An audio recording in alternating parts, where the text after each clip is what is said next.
नमस्कार मित्रों, आज के इस वीडियो में एक बार फिर से आप सभी का बहुत बहुत हार्दिक स्वागत है। आज हम एनटीए नेट हिंदी की इकाई 6 के अंतर्गत सम्मिलित दूसरा महत्वपूर्ण उपन्यास परीक्षा गुरु।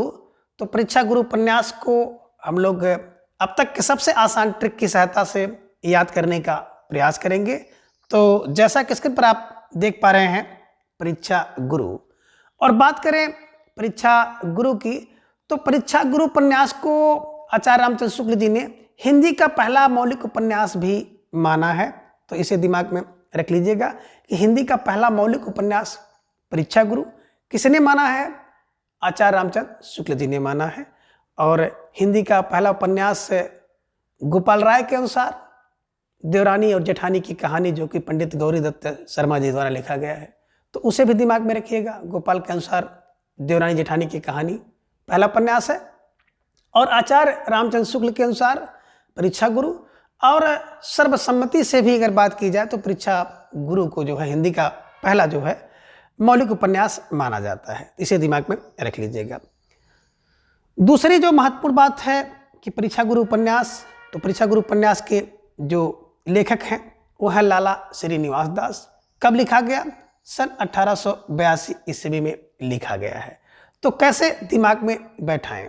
देखिए, हम लोग कई बार इसको पढ़ चुके हैं कि परीक्षा गुरु को याद करना हो तो परिचित, तो परीक्षा के कितने गुण हैं? गुर माने गुण, है ना? तो बोले 82 गुण है ना? निवास करें। अगर परीक्षा में निवास करना है, परीक्षा में बैठना है, तो 82 गुण सीख के जाओ। 82 गुण सीख के जाओ। यानी कि परीक्षा गुरु 82 में लिखा गया है ना। निवास करना है, यानी कि श्री निवास दास जी द्वारा लिखा गया है। और हम लोग जब उपन्यास साहित्य को पढ़ रहे थे, उपन्यास विधा में हम लोगों ने देखा था कि परीक्षा गुरु की ट्रिक हम लोग बनाए थे कि परीक्षा में अगर गुरु क्या कर दें, बाएं से निवास कर दें तो सोने पर सुहागा हो जाएगा। ठीक है ना? आप परीक्षा दे रहे हैं, परीक्षा हाल में बैठे हैं, और उस परीक्षा में कौन आपके जो गुरु हैं, जिनसे आप पढ़ते हैं, जिनके मार्गदर्शन में आपकी तैयारी ठीक ठाक चल रही है, और अगर वही गुरु क्या करें, बाएं से आ जाए, तो परीक्षा में क्या हो जाएगा? सोने पर सुहागा हो जाएगा। आपका तो काम ही बन जाएगा। ठीक है ना? तो ट्रिक ही बना लीजिएगा कि परीक्षा में कौन बोले गुरु क्या करें, निवास करें। कहाँ से? बोले सर बाएं से। बाएं फार 82। ठीक है, दिमाग में रख लीजिएगा। यानी कि परीक्षा गुरु उपन्यास के लेखक लाला श्रीनिवास दास। कब? 1882 में। ठीक है, चलिए अब थोड़ी सी जानकारी हम लोग लाला श्रीनिवास दास जी के बारे में प्राप्त करेंगे कि लाला श्रीनिवास दास जी का सबसे पहले तो जन्म देख लीजिए। जन्म कब हुआ? 1850 ईस्वी में हुआ था। मृत्यु कब हुई? 1907 ईस्वी में हुई। और देखिए, 1850 ईस्वी में जन्म हुआ, 1907 ईस्वी में इनका देहावसान हुआ है। और ये भारतीय युग के प्रसिद्ध नाटककार हैं। आपने देखा होगा कि ढेर सारे नाटक इन्होंने लिखे हैं। ठीक है ना? तो भारतीय युग के प्रसिद्ध नाटककार हैं और ये मथुरा के निवासी बताए जाते हैं। तो मोटी मोटी बात दिमाग में रख लीजिएगा कि लाला श्रीनिवास दास जी का जन्म 1850, मृत्यु 1907 ईस्वी में, भारतीय युग के प्रसिद्ध नाटककार भी रहे हैं, और ये मथुरा के निवासी हैं। इतनी बात रखिएगा। और ये तो आप जान ही रहे हैं कि परीक्षा गुरु उपन्यास को इन्होंने लिखा है, जो कि हिंदी का पहला मौलिक उपन्यास माना जाता है, और इसकी रचना इन्होंने 1882 ईस्वी में की है। ठीक है, चलिए अब बात करते हैं परीक्षा गुरु के जो प्रमुख पात्र हैं, क्योंकि प्रमुख पात्रों को लेकर के आपकी परीक्षा यानी कि एनटीए नेट की परीक्षा में प्रश्न पूछे जाते हैं। और इसके अलावा भी टीजीटी पीजीटी आदि परीक्षाओं में भी प्रश्न कभी कभी परीक्षा गुरु से संबंधित पूछ लिए जाते हैं। ठीक है ना? अब प्रमुख पात्र की बात करें तो प्रमुख पात्रों में आप देख पा रहे हैं, जो पहले पात्र हैं वो लाला मदन मोहन हैं, जिन्हें उपन्यास में मदन मोहन के नाम से जानेंगे। तो मदन मोहन यानी कि लाला मदन मोहन बात करें तो ये मुख्य किरदार हैं। यानी कि आप कह सकते हैं कि परीक्षा गुरु के जो नायक हैं वो लाला कौन है? मदन मोहन है। मुख्य किरदार हैं और प्रमुख पात्र हैं। ठीक है, कौन? मदन मोहन। तो दिमाग में रख लीजिएगा। और यही मदन मोहन हैं जो कि बचपन में अशिक्षा का अभाव, और जब युवावस्था में आए तो गलत संगति का प्रभाव इनके ऊपर पड़ा, जिसके कारण इन्होंने क्या किया? अपनी संपूर्ण संपत्ति को ये खो देते हैं। ठीक है, तो दिमाग में रखिएगा। दूसरी पात्र हैं कामनी, जो कि एक स्त्री पात्र हैं और मदन मोहन की पत्नी हैं। तो दिमाग में रख लीजिएगा। ठीक है। तीसरा जो प्रमुख पात्र हैं वो बृजकिशोर हैं, और बृजकिशोर जी की बात की जाए तो बृजकिशोर जो हैं मदन मोहन के क्या हैं, सच्चे और हितैषी मित्र हैं और पेशे से वकील हैं। और जब ये संकट में फंस जाते हैं तो यही बृजमोहन अपने मित्र मदन मोहन को बचाने का काम करते हैं। ठीक है। अगली पात्रा के रूप में आप देखेंगे प्रियंवदा, जो कि स्त्री पात्र हैं, और बृजकिशोर जो कि पेशे से वकील हैं, मदन मोहन के सच्चे मित्र हैं, उनकी पत्नी है, कितनी की, बृजकिशोर की पत्नी है। ठीक है। आगे आप 5 चाटुकार मित्र को देखेंगे जो कि मदन मोहन के सानिध्य में रहते हैं, उनके दरबार में रहते हैं। तो ये चाटुकार जो मित्र हैं इन्हीं को दरबारी भी कहा गया है कि 5 दरबारी कौन कौन थे। ठीक है ना, तो दिमाग में रख लीजिएगा। यहाँ से प्रश्न आपकी परीक्षा में पूछा जा सकता है कि निम्नलिखित में से कौन एक 5 चाटुकारों में से सम्मिलित नहीं है, या कौन एक 5 चाटुकारों में है। ठीक है ना। अब 5 चाटुकार में पहला जो है मुंशी चुन्नीलाल, और मुंशी चुन्नीलाल बहुत चाटुकार और स्वार्थी व्यक्ति है। इसका मन पढ़ने लिखने में नहीं लगता है, लेकिन इन्होंने कुछ पुस्तकों से ऐसी बातें, जिसे आप कह सकते हैं उक्ति और मुहावरा, याद कर लिया है, और जब किसी नए व्यक्ति को देखता है तो उसके सामने उन्हीं उक्तियों को, उन्हीं मुहावरों को, सूक्तियों को सुना करके अपना प्रभाव जमाता है। तो पहला चाटुकार चुन्नीलाल। ठीक है ना। और दूसरा चाटुकार है मास्टर मुंशी शंभू दयाल। तो देखिए मास्टर हैं, शंभू हैं, तो देखिएगा, और दयाल हैं, तो ध्यान में रखिएगा। चूंकि मास्टर लगा है और शंभू दयाल है, तो यही शंभू दयाल को जो मदन मोहन है, मदन मोहन के शिक्षक हैं, यानी कि शिक्षा के लिए इन्हें रखा जाता है। ये पढ़ाने के लिए आते हैं, लेकिन ये अपना पढ़ाना छोड़ करके, और मदन मोहन जो कि पढ़ने आते हैं, अपना पढ़ना छोड़ करके, दोनों में मित्रता हो जाती है और पठन और पाठन कार्य वहीं पे बंद हो जाता है। तो इसे भी दिमाग में रखें। तो शंभू दयाल कौन है, तो मास्टर शंभू दयाल जो कि शिक्षक थे किसके, मदन मोहन के, जिन्होंने क्या किया, मदन मोहन से मित्रता का भाव बनाया। ठीक है ना, स्वार्थ के चलते सब कर रहे हैं। ठीक है ना। और तीसरे बात करें, जो तीसरा चाटुकार है वो है पुरुषोत्तम दास, है ना।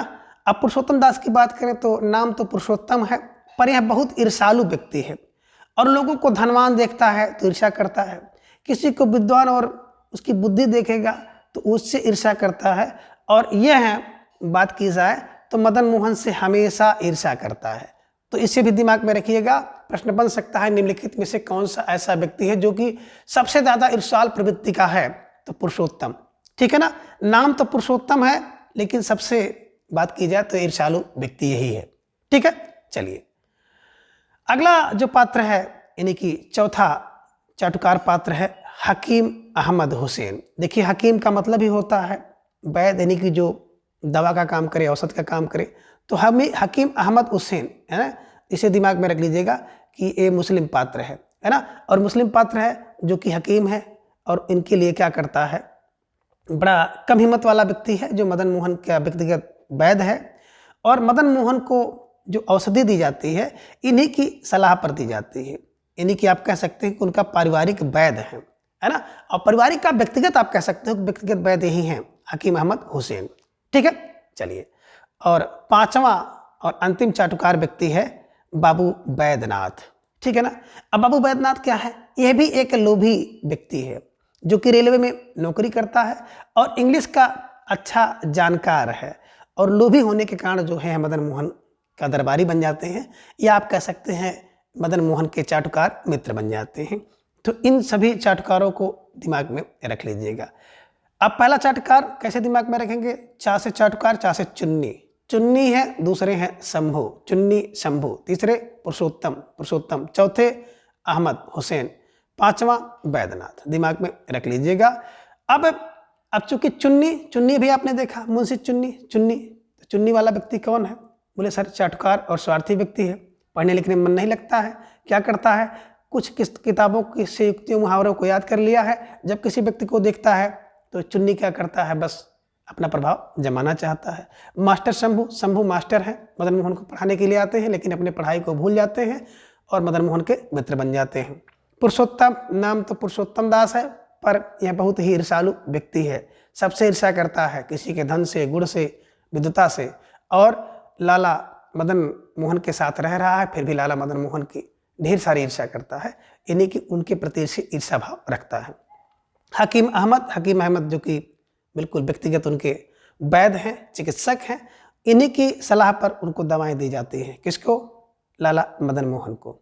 बाबू बैद्यनाथ है ना, अंग्रेजी का अच्छा जानकार है और रेलवे में नौकरी करता है, और क्या करता है, स्वार्थ के चक्कर में, इन्हीं की स्वार्थी से वशीभूत होने के कारण आप कह सकते हैं लोभ बस क्या करता है, ये लाला मदन मोहन का चटकार मित्र बनता है। इसे दिमाग में रख लीजिएगा। और आगे अगले पात्र को आप देख रहे हैं हरि किशोर।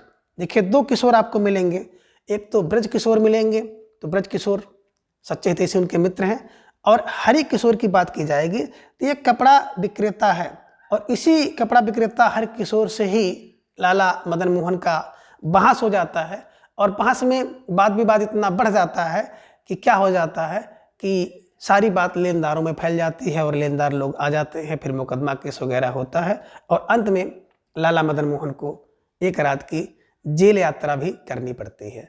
तो ये सब बातें दिमाग में रख लीजिएगा।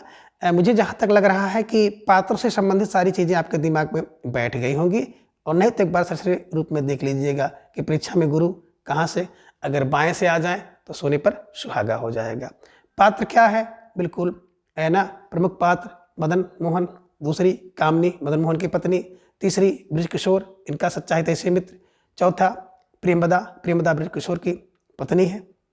पांच चाटुकार को अभी आपने देखा है, तो इन्हें दिमाग में रख लीजिएगा, ठीक है ना। अब पात्रों के परिचय जानने के बाद हम लोग चलेंगे पूरे कथानक को देखेंगे। उपन्यास के कथानक का जो सारांश है उसे संक्षिप्त रूप से हम लोग देखेंगे। अब बिल्कुल ध्यान से आप लोग सुन लीजिएगा, और जिन बातों को नोट करना होगा उसे आप नोट कर लीजिएगा, ठीक है ना। जो महत्वपूर्ण या प्रसंग हैं उन्हीं को हम लोग देखेंगे। बात करें प्रस्तुत उपन्यास में लाला श्रीनिवास दास जी ने मदन मोहन नामक एक रईस के पतन और फिर उसके सुधार की चर्चा की है ना। तो ध्यान में रख लीजिएगा किसकी बात इसमें की गई है। लाला श्रीनिवास जी ने किसके किया है? मदन मोहन नामक एक रईस का, जिसके पतन और फिर उसके सुधार की चर्चा इसमें की गई है। तो पतन और सुधार किसके? लाला मदन मोहन के। कौन है? जो कि एक रईस व्यक्ति है, ठीक है। चलिए आगे इसकी भूमिका अगर देखी जाए तो जिस समय उपन्यास लिखा गया उस समय पाठकों को तिलस्मी उपन्यास, अयारी टाइप के उपन्यास और चमत्कारिक के कहानियों में सबकी रुचि थी, है ना। हर कोई तब सपनों की दुनिया में जी रहा था, और ऐसी स्थिति में बात किया जाए लाला श्रीनिवास दास जी ने जो है यथार्थ को लिखने का साहस किया, यह जानते हुए भी कि पाठक के यथार्थ से दूर जी रहे हैं, किंतु उनका यह जो प्रयास था बड़ा सफल रहा, ठीक है ना। तो ये एक प्रश्न बन सकता है कि जब लाला श्रीनिवास दास जी ने उपन्यास लिखा, कौन? परीक्षा गुरु, तो इसके पूर्व लोगों की रुचि किसमें थी? तो लोगों की रुचि तिलस्मी, अयारी और चमत्कारिक कहानियों में थी, ठीक है ना। इन्हीं के लोग काल्पनिक दुनिया में जी रहे थे, यथार्थ में किसी की रुचि ही नहीं थी, और तब इन्होंने एक साहस दिखाया और यथार्थ को लिखा, और इस यथार्थ को लिखने में सफल भी रहे, यानी कि इनके द्वारा लिखा गया जो उपन्यास है परीक्षा गुरु बहुत सफल रहा, ठीक है। अब परीक्षा गुरु उपन्यास के कथानक पर हम लोग दृष्टि डालते हैं, तो हम देखते हैं कि लाला श्रीनिवास दास जी ने मदन मोहन को एक समृद्ध वैश्य परिवार में पैदा हुआ चित्रित किया है, दिखाया है। यानी कि मदन मोहन एक समृद्ध वैश्य परिवार में पैदा हुए हैं। बचपन में अशिक्षित शिक्षा और उचित मार्गदर्शन ना मिलने के कारण और युवावस्था में गलत संगति में पड़ करके अपनी सारी दौलत को खो बैठते हैं। अपने जो सच्चा मित्र है जिसका नाम है ब्रज किशोर, और अपनी पत्नी जिसे भी आपने देखा है कामनी, तो अपने सच्चे मित्र ब्रज किशोर और अपनी पत्नी कामनी की एक ना सुनते हैं और ना ही उनकी वाली करते हैं। इस कारण से धीरे धीरे वो पतन की तरफ अग्रसर हो जाते हैं। एक दिन एक कपड़ा विक्रेता जिसका नाम है हरि किशोर, तो हरि किशोर से जो है लाला मदन मोहन की बहस हो जाती है और यह बहस इतनी बढ़ जाती है कि बात बिगड़ जाती है। और जब बात बिगड़ जाती है तो बात बहुत दूर तक फैल जाती है, यानी कि जितने भी लेनदार हैं सबके पास पहुंच जाती है। धीरे धीरे जो है मदन मोहन के बिजनेस में अन्य लेनदारों का रिश्ता जो है खराब होने लगता है। और जब खराब होने लगता है तो सभी लोगों से जो है इनका अनबन हो जाने लगता है। और ये जो 5 चाटुकार मित्र इनके थे, जिनमें मुंशी चुन्नीलाल, मास्टर शंभू दयाल, पुरुषोत्तम, हकीम अहमद हुसैन और बाबू बैद्यनाथ, ये सब क्या करते हैं, दुख की घड़ी में जो है इनका मदन मोहन से किनारा काटने लगते हैं। तो मदन मोहन उस समय जिसके पास जाता है सभी से सहायता मांगता है और सभी बहाना बनाकर पीछे हट जाते हैं।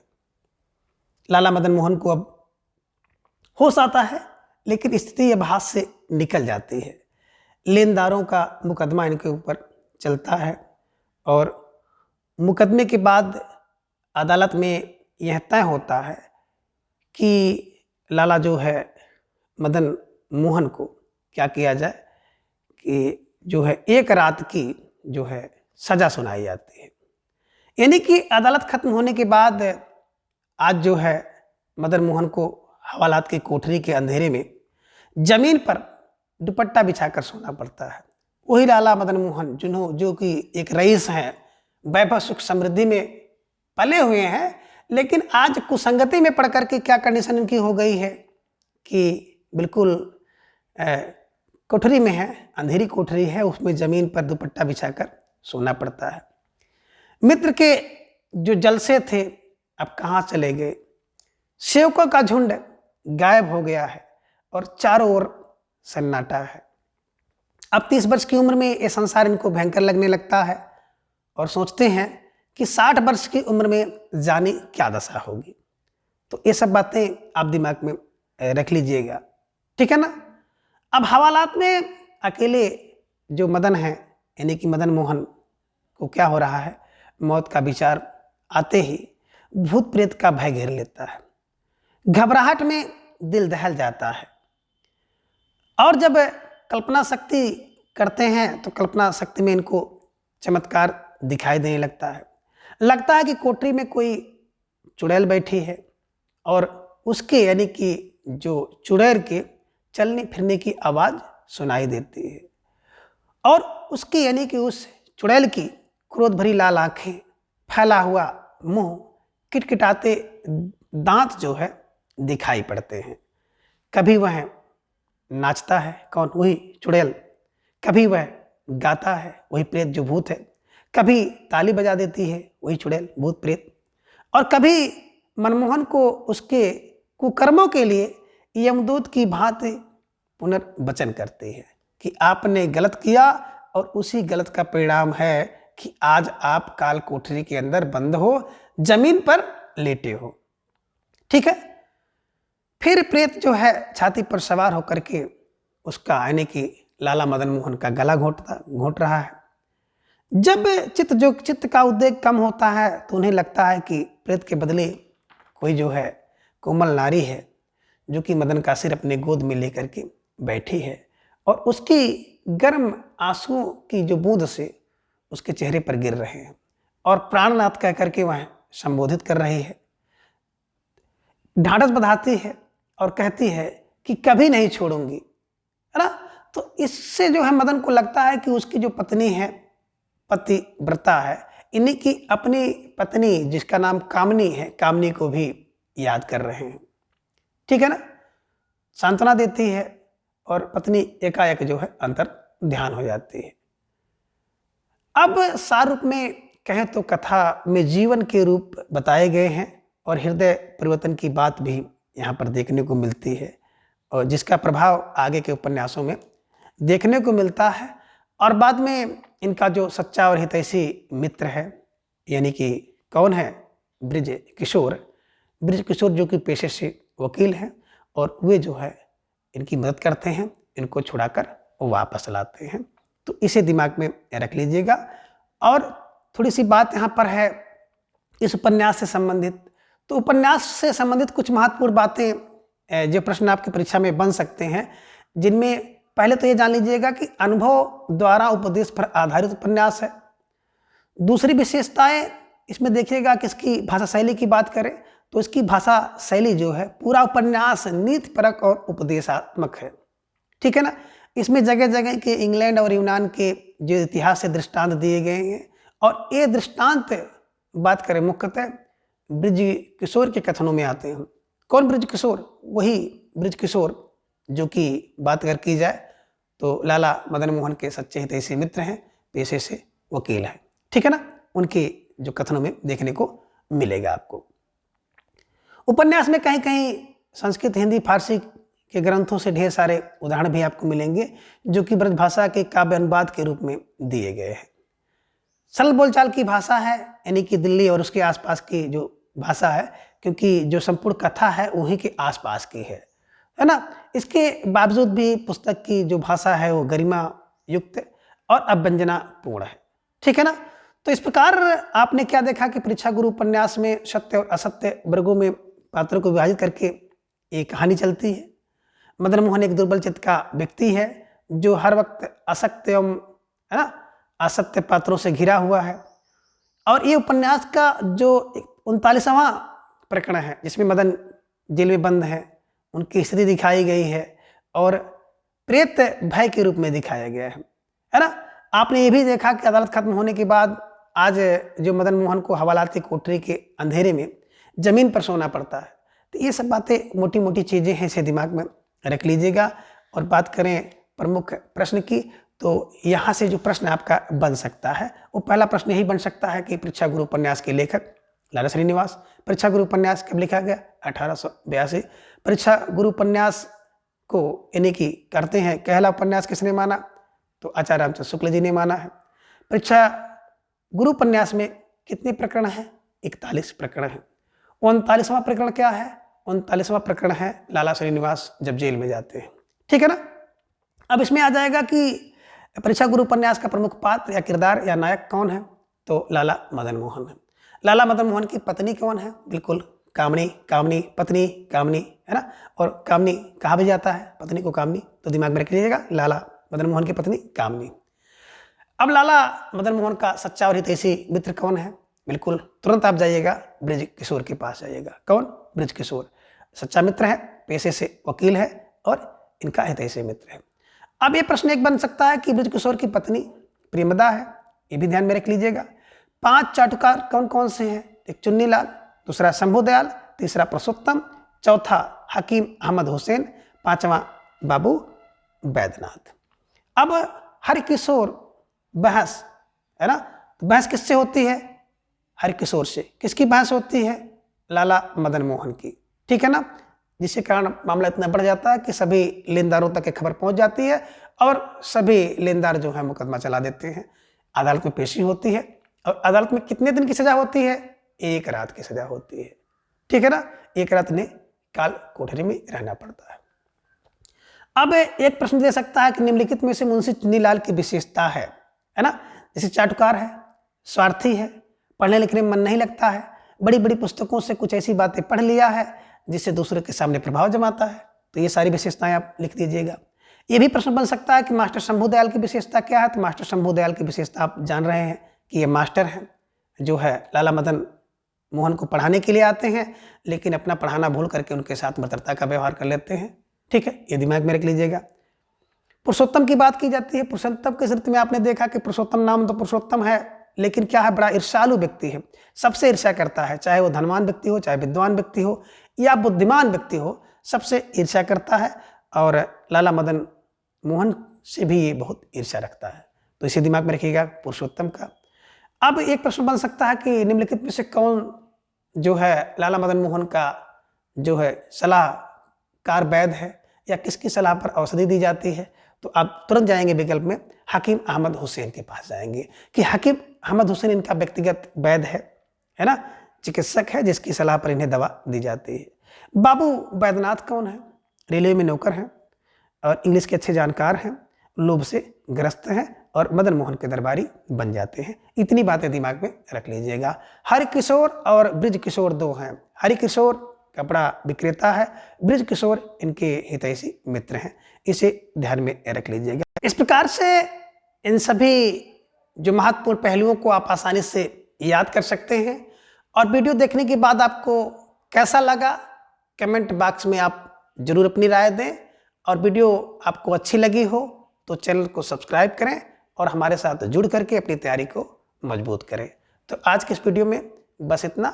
अगले वीडियो में फिर हम इसके अगले भाग को जानेंगे। तब तक के लिए धन्यवाद, नमस्कार, बाय।